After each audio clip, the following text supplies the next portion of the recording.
Hello दोस्तों, जितने भी मेरे चैनल पे जुड़े आप सभी को मेरे सादर प्रणाम है। और जो चैनल पे नए हैं वो सब्सक्राइब जरूर करिएगा। और मुझे इंस्टाग्राम पे अगर फॉलो नहीं किए हो तो इंस्टाग्राम पे आप लोग फॉलो करो, भोजपुरी किंग 345। बड़ा दुख की बात है, हमारे बीच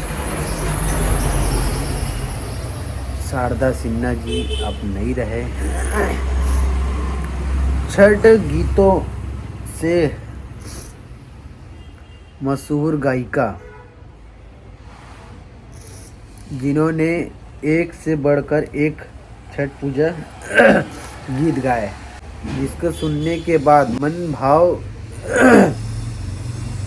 विभोर हो जाता है।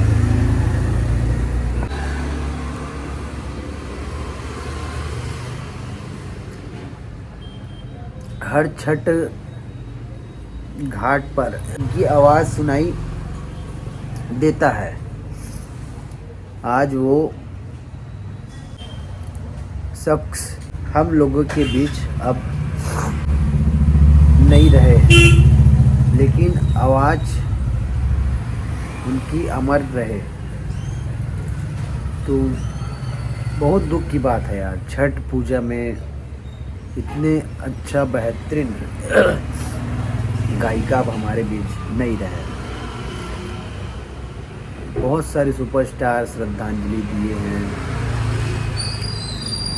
बट कोई शब्द नहीं है यार, कोई शब्द नहीं। आप सब श्रद्धांजलि दीजिए, इससे आगे मैं कुछ बोल नहीं सकता। मन थोड़ा उदास है।